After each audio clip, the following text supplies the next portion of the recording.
Lektion 1. Resutmaningar och triumfer. Jag kommer definitivt att ha de tipsen i åtanke inför min framtida resa. Det gläder mig att höra. Att resa kan vara ett riktigt äventyr. På tal om äventyr, stötte du på några utmaningar på din senaste resa? Många. En gång var mitt bagage borta i 2 dagar.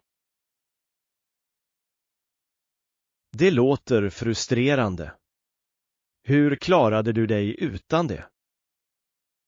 Jag var tvungen att köpa lite nödvändigheter, vilket var en ganska oväntad utgift. Jag kan tänka mig. Hittade du något intressant när du handlade? Ja. Jag upptäckte en lokal butik med vackra handgjorda föremål. Det fanns åtminstone en ljusglimt i den upplevelsen. Absolut. Jag fick unika souvenirer till slut. Vilka andra utmaningar stötte du på? Jag gick också vilse i en stad utan karta.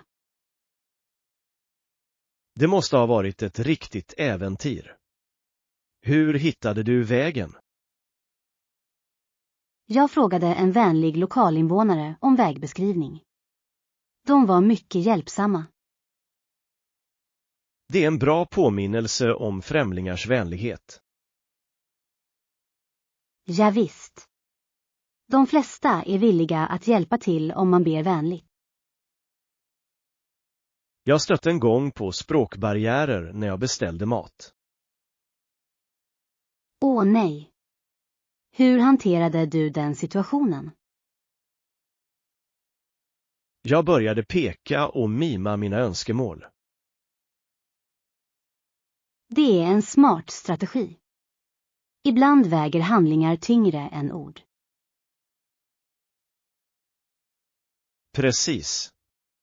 Det slutade med en utsökt rätt, även om det var en överraskning. De där oväntade måltiderna kan visa sig vara de bästa. Jag håller helt med. Vilket är ditt bästa reseminnen? Att titta på solnedgången över en vacker strand. Det var magiskt. Det låter förtrollande. Det vill jag också uppleva. Det borde du. Det är ögonblick som de som gör resan värd att göra. Jag ska lägga till den på min reselista. Lektion 2. Att göra skillnad. Jag kan knappt vänta på att börja med mitt volontärprojekt nästa vecka. Det är fantastiskt. Jag är säker på att du kommer att utmärka dig i dina ansträngningar. Tack. Jag hoppas kunna göra en verklig skillnad i människors liv. Det kommer du säkert att göra. Din entusiasm är smittsam. Jag har förberett mig i veckor. Jag vill vara helt redo. Det är den andan. Förberedelse är nyckeln till framgång. Jag har också läst om samhällets behov. Det är väldigt omtänksamt av dig. Kunskap är kraftfullt. Jag tror att förståelse för deras behov kommer att hjälpa mig att få bättre kontakt. Absolut. Folk uppskattar när man verkligen bryr sig. Jag vill att de ska känna sig värdefulla och hörda. Det är ett vackert mål. Alla förtjänar att bli erkända. Jag planerar att organisera roliga aktiviteter för att engagera dem. Det låter fantastiskt. Roliga aktiviteter kan bryta ner barriärer. Jag hoppas att de kommer att uppskatta aktiviteterna lika mycket som jag tycker om att planera dem. Jag är säker på att de kommer att göra det. Din entusiasm kommer att smitta av sig.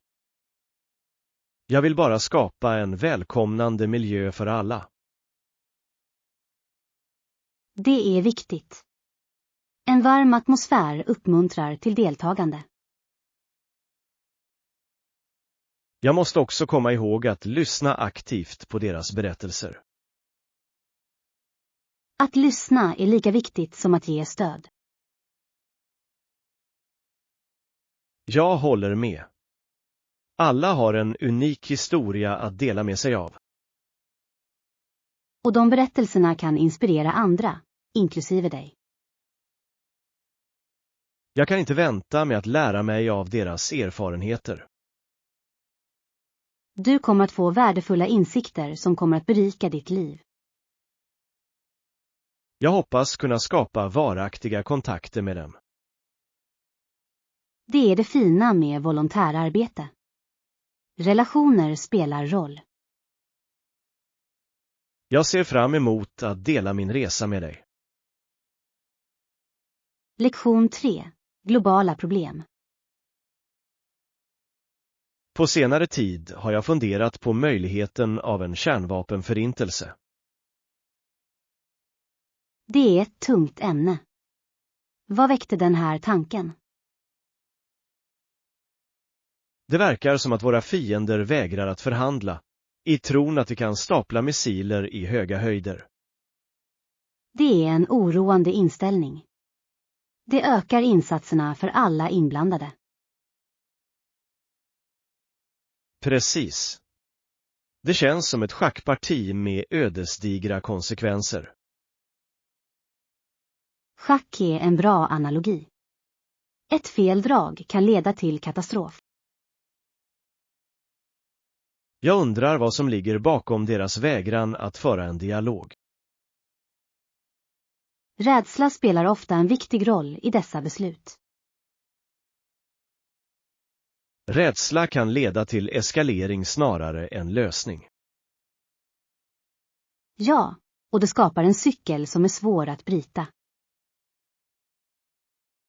Hur tror du att vi kan främja fred i en så spänd miljö? Öppen kommunikation är avgörande. Det hjälper till att bygga förtroende. Förtroende är en sällsynthet i internationella relationer nu för tiden. Det är det verkligen. Men små steg kan leda till betydande förändringar.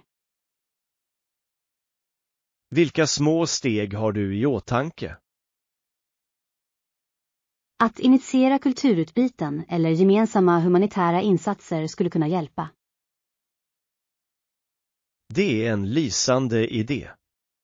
Att engagera människor kan humanisera fienden. Precis.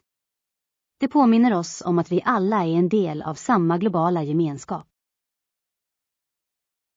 Jag hoppas att ledarna överväger dessa tillvägagångssätt. Det borde det. Dialog kan bana väg för förståelse och samarbete. Det är frustrerande att tänka på alternativen. Ja, men det är viktigt att behålla hoppet. Hopp är livsviktigt, särskilt under utmanande tider. Ja, verkligen. Och varje samtal vi har bidrar till att sprida medvetenhet och förståelse. Jag uppskattar den här diskussionen. Den har gett mig ett nytt perspektiv. Lektion 4. Omfamna hälsosam kost. Ja, jag har börjat äta mer frukt och grönsaker och minskat på processad mat. Det är fantastiskt. Hur har du känt dig sedan du gjorde de där ändringarna? Jag känner mig mycket mer energisk. Det är fantastiskt vad färska råvaror kan göra. Jag håller helt med. Vilka typer av frukt och grönsaker har du njutit av? Jag har ätit mycket bär och bladgrönsaker. Bär är ett utsökt val. De är fulla av antioxidanter. Ja. Jag älskar att ha i dem i min morgonsmoothie. Smoothies är ett bra sätt att öka ditt näringsintag. Jag tycker också om att småäta morotstavar och hummus. Det låter hälsosamt och mättande. Har du provat några nya recept? Jag gjorde en grönsakswok förra veckan. Den var färgglad och god. Wokade rätter är underbara. De är så mångsidiga.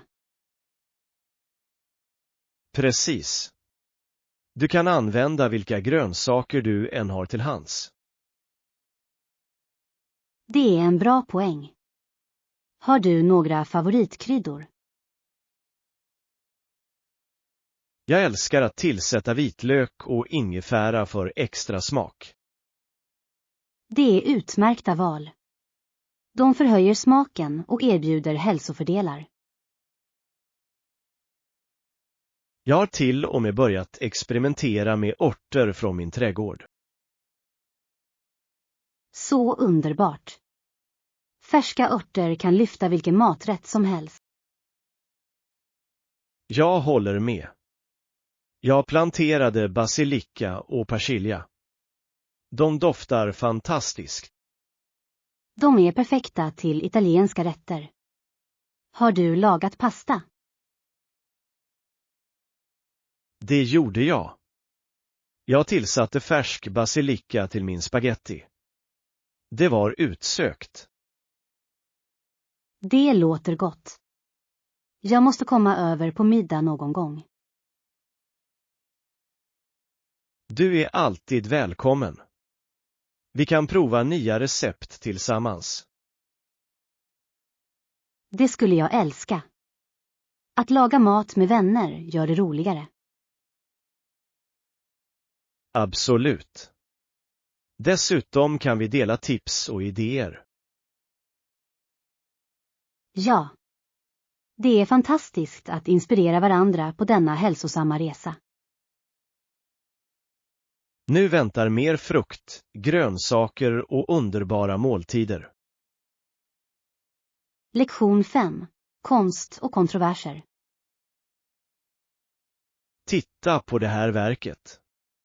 Det visar välkända figurer placerade i katastrofens mun. Ja, det är minst sagt provocerande.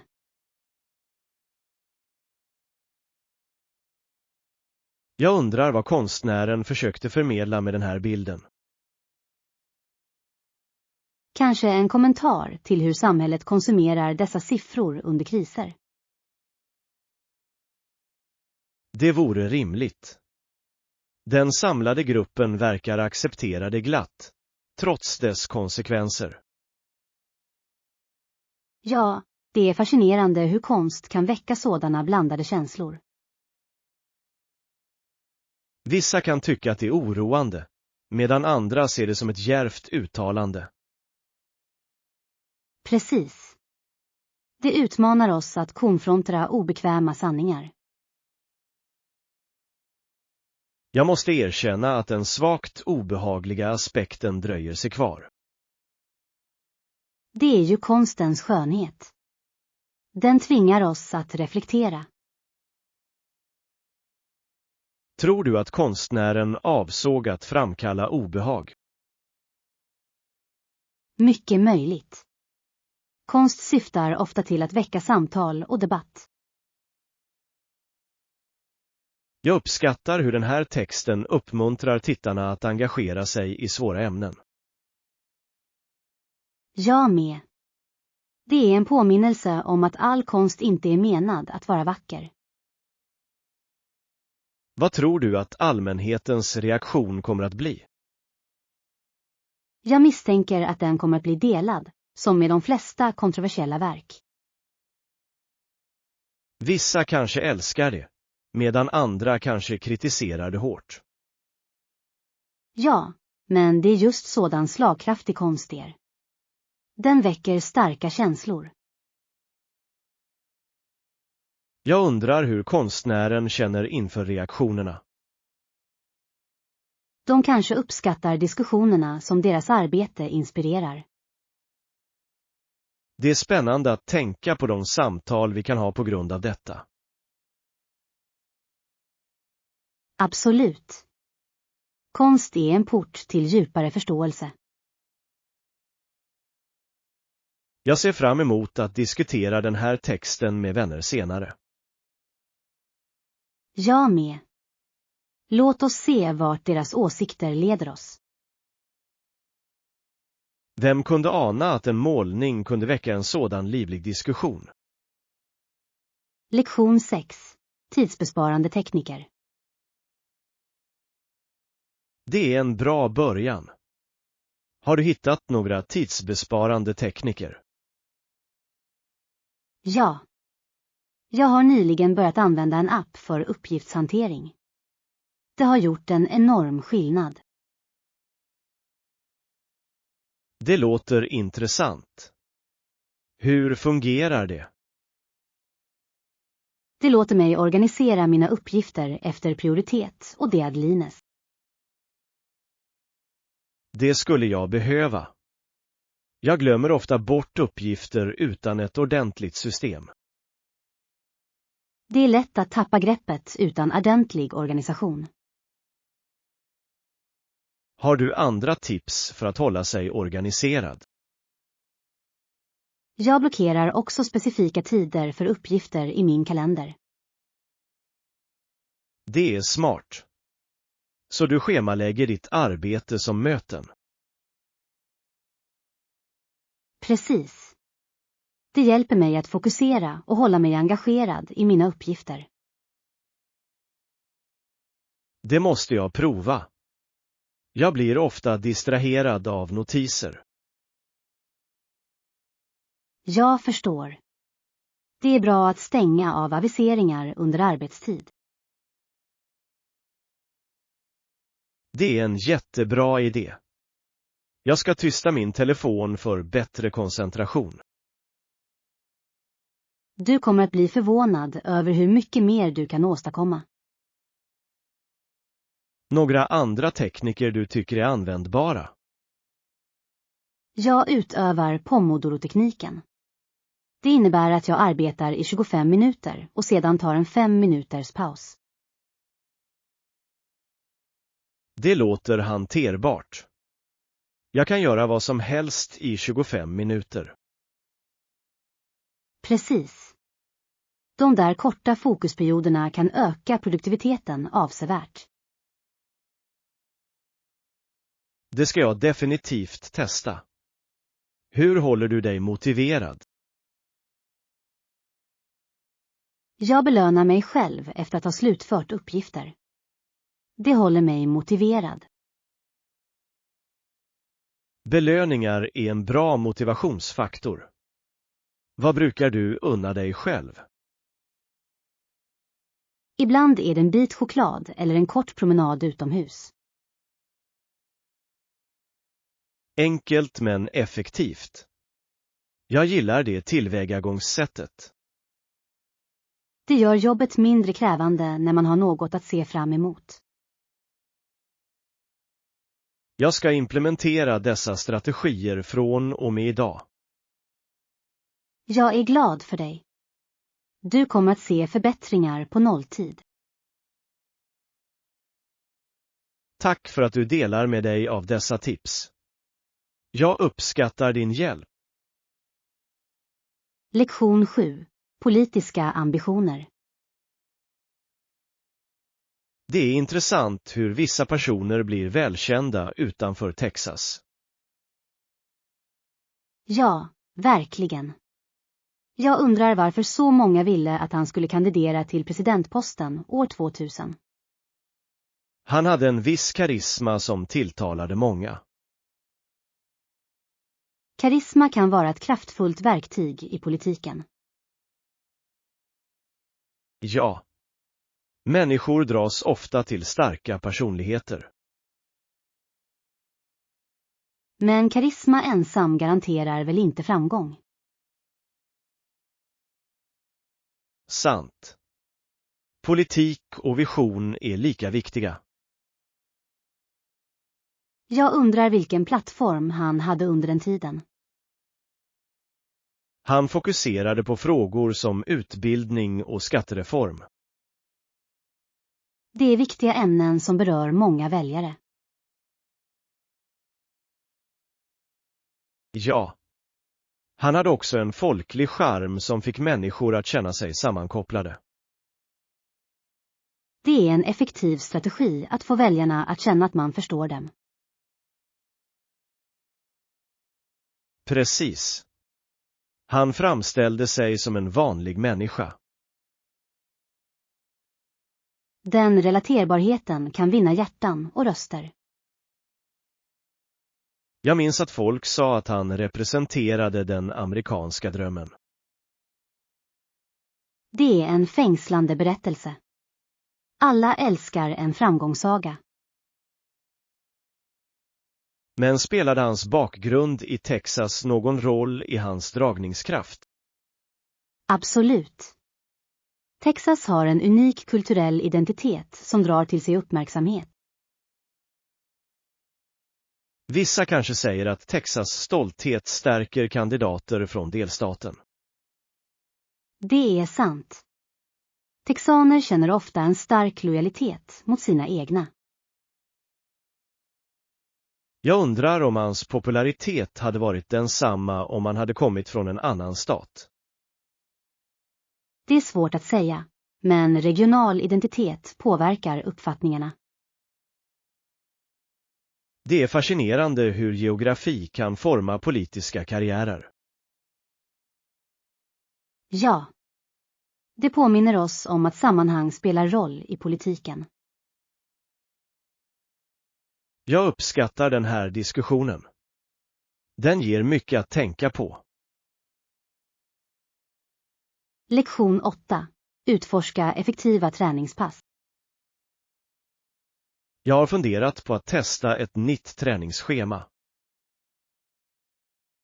Det låter spännande. Vad har du funderat på? Inte riktigt säker än. Jag har hört att högintensiv intervallträning är effektivt. Det är det verkligen. Det kan ge ett bra träningspass på kort tid. Har du några tips till någon som är nybörjare på det? Absolut. Börja med kortare intervaller och öka gradvis intensiteten. Det låter hanterbart. Hur långt ska varje intervall vara? Vanligtvis är 20-30 sekunders intensiv aktivitet följt av vila effektivt. Det klarar jag. Vilka övningar rekommenderar du för nybörjare? Burpees, jumping jacks och bergsklättrare är fantastiska val. Burpees låter intensiva. Är de så svåra som de ser ut? De är utmanande, men de tränar flera muskelgrupper samtidigt. Jag antar att jag kommer känna mig fulländad efteråt. Det kommer du definitivt att göra. Det är givande att tänja på sina gränser. Hur många gånger i veckan ska jag göra den här träningen? Sikta på 2-3 gånger i veckan till att börja med, vilket ger tid för återhämtning. Det låter rimligt. Hur är det med uppvärmningen? Värm alltid upp innan du börjar med intensivt träningspass. Stretching är nyckeln. Jag ska se till att inkludera det. Några andra råd. Håll dig hydrerad. Vatten är avgörande under högintensiva träningspass. Jag ska ha min vattenflaska till hands. Bra idé.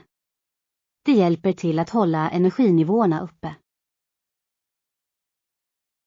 Jag är exalterad över att prova detta. Det kommer att gå jättebra. Kom ihåg att lyssna på din kropp. Jag uppskattar din uppmuntran. Jag kommer att hålla dig uppdaterad om mina framsteg. Lektion 9. Köksnödvändigheter.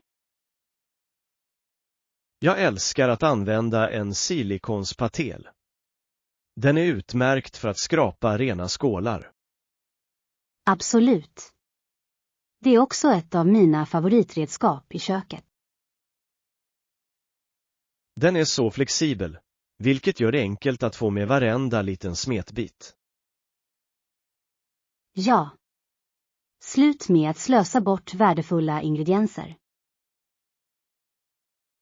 Dessutom är den värmebeständig, vilket är en stor bonus.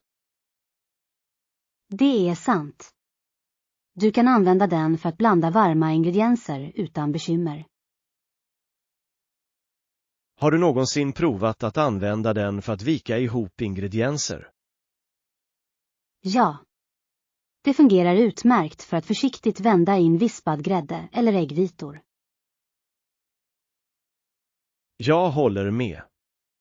Det håller blandningen lätt och fluffig. Precis. Och den repar inte heller skålarna. Vad tycker du om de olika färgerna som finns? Jag älskar variationen. De kan lysa upp vilket kök som helst. Jag har en röd och en blå. De gör att bakandet känns festligt. Så roligt. Min samling innehåller en knallgrön. Det låter spännande. Har du några andra favoritköksredskap? Jag älskar också min visp.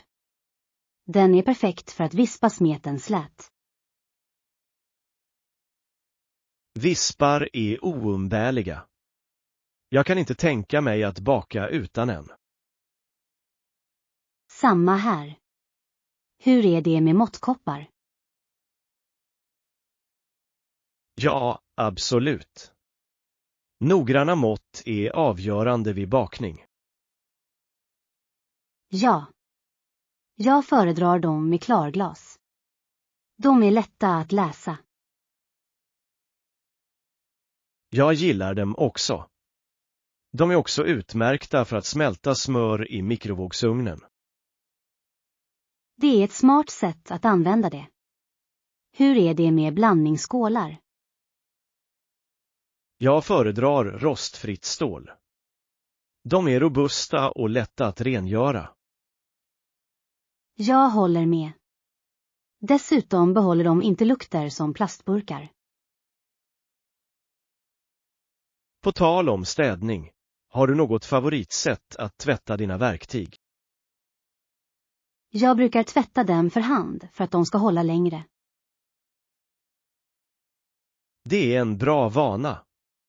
Jag försöker undvika diskmaskinen när jag använder mina silikonspatlar. Ja. De kan hålla mycket längre med varsam vård. Det låter som att vi båda har våra favoritredskap i köket.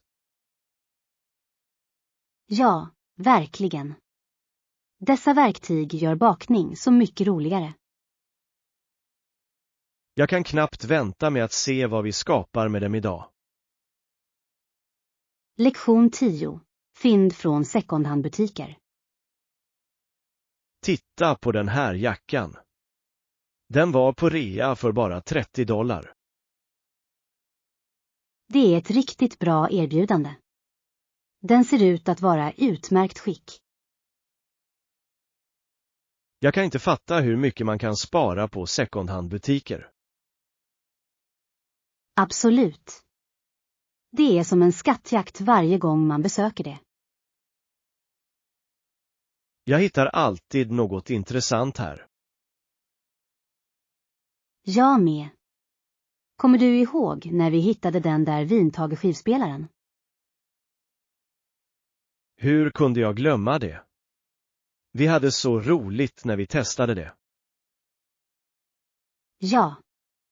Och ljudkvaliteten var förvånansvärt bra för sin ålder. Jag undrar vilka andra gömda pärlor som väntar oss idag. Låt oss utforska. Det kan finnas ytterligare ett fantastiskt fynd runt hörnet. Vilken är den bästa varan du någonsin har köpt här? Jag hittade en gång en vacker keramikvas för bara $15. Det låter fint. Använder du det till blommor? Det gjorde jag. Det lyste upp mitt vardagsrum direkt. Jag uppskattar också hur secondhands-shopping främjar hållbarhet. Precis. Det är ett bra sätt att återvinna och minska avfall. Dessutom upptäcker man ofta föremål med en historia bakom sig. Ja. Varje föremål har sin egen historia, vilket gör det speciellt. Jag älskar att föreställa mig vad ett föremål har varit förut. Jag med. Det ger en personlig touch till våra hem. Har du någonsin ångrat ett köp? Först när jag köpte en skjorta som krympte efter första tvätten. Det är alltid en besvikelse. Man lärde sig åtminstone av det. Ja, just det. Nu kollar jag alltid skötselråden först. Klokt val. Låt oss fortsätta leta. Vem vet vad vi kan hitta? Håller med. Äventyr väntar i varje gång. Och om vi inte hittar något, så hade vi åtminstone roligt att utforska tillsammans. Lektion 11. Aktuella händelser och den allmänna opinionen. Vad händer? Den här nyheten verkar ganska viktig. Ja, verkligen. Jag undrar hur detta kommer att påverka den allmänna opinionen och det kommande valet. Det kan förändra allt. Människor påverkas ofta av senaste nyheterna. Det är sant. Förändringar i allmänhetens uppfattning kan vara snabba och dramatiska. Jag har märkt att sociala medier spelar en stor roll i att forma opinion. Absolut. Information sprids så snabbt nu för tiden. Tror du att den här händelsen kommer att mobilisera människor att agera? Det är möjligt. Händelser som denna inspirerar ofta till protester och rörelser. Jag hoppas att det leder till positiv förändring. Ja. Aktivism kan vara en kraftfull kraft för det goda. Men ibland kan reaktionerna vara blandade. Precis. Alla är inte överens om det bästa tillvägagångssättet. Hur tror du att politikerna kommer att reagera? De kommer sannolikt att anpassa sina budskap för att anpassa sig till den allmänna opinionen. Det är logiskt. De vill förbli relevanta för väljarna. Ja, och de tar ofta ledtrådar från allmänhetens protester. Jag undrar om detta kommer att påverka valdeltagandet i nästa val. Det skulle kunna ske. Engagerade medborgare är mer benägna att rösta. Jag hoppas att yngre generationer känner sig inspirerade att delta. De har potential att göra en betydande skillnad. Det är uppmuntrande att se engagerade diskussioner kring dessa ämnen. Ja, visst. Samtal som detta kan leda till större medvetenhet. Låt oss hålla ett öga på hur detta utvecklar sig. Absolut. Att hålla sig informerad är avgörande i dagens värld. Jag uppskattar att diskutera dessa frågor med dig. Lektion 12. Utforska yrken. Tänk dig att vara fabriksarbetare eller fiskare. Båda rollerna är helt olika. Ja, verkligen. Var och en har sina egna utmaningar och belöningar. Om jag vore fabriksarbetare skulle jag kunna sy kläder eller bygga broar. Det är fascinerande. Det är fantastiskt hur många produkter som kommer från fabriker. Ja. Och precisionen som krävs vid tillverkningen är imponerande. Sant. Varje roll i en fabrik är avgörande för slutprodukten. Men hur är det med fiskare? De har en unik livsstil. Absolut. Fiske kräver tålamod och kunskap om havet. Jag har alltid beundrat deras uthållighet. Ja. De möter oförutsägbart väder och långa arbetsdagar. Kan du tänka dig att dra in ett nät fullt med fisk? Det måste vara ett riktigt bra träningspass. Det kräver styrka och skicklighet. Jag undrar hur de vet var man hittar de bästa platserna. Erfarna fiskare förlitar sig ofta på både intuition och teknologi. Det är imponerande hur de anpassar sig till naturen. Absolut. Varje yrke har sin egen uppsättning färdigheter att bemästra. Fabriksarbetare anpassar sig också till ny teknik. Ja. Automation förändrar hur fabriker fungerar. Det är intressant att fundera över hur jobb utvecklas över tid. Definitivt. Nya verktyg förändrar hur arbete utförs. Vilket yrke tycker du är mest spännande?